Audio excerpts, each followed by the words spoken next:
खरं म्हणजे मला या ठिकाणी सांगायचं आहे की जे विरोधी पक्ष मागणी करत होतं त्यांना स्वप्नात देखील वाटलं नव्हतं की एवढं मोठं पॅकेज महायुती सरकार देईल.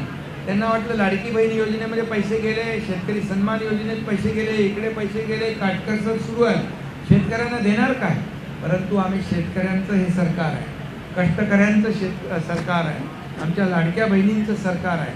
त्यामुळे आम्ही इतर ठिकाणी जी काय काटकसर करायची ती करू, पण आता मात्र शेतकऱ्याच्या डोळ्यात अश्रू आहेत.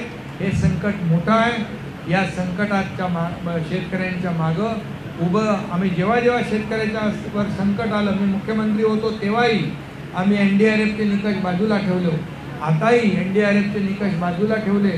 ज्याची जमीन खरडून गेली आहे त्याला 47,000 तर देणारच, परंतु यावेळेस मनरेगामधून हेक्टरी 3 लाख रुपये वेगळे, म्हणजे 3,47,000 रुपये हेक्टरला मिळतील. जी चिंता होती शेतकऱ्यांना आता जमिनीचं काय करायचं ती चिंता दूर झालेली आहे.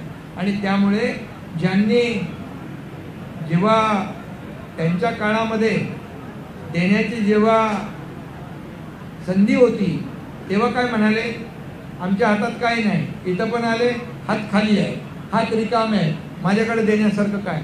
अरे जेव्हा द्यायचं होतं तेव्हाही नाही दिलं, आणि आता काय आम्ही देणार आहोत.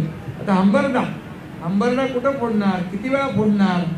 जेव्हा तुमच्या खुर्ची गेली तेव्हा अंबरडा फोडला, तुमचे आमदार गेले तेव्हा अंबरडा फोडला, आता लोकसभा गेली तेव्हा अंबरडा फोडला, विधानसभेत 120 जागा 100 लढवून 20 आले तेव्हा अंबरडा फोडला.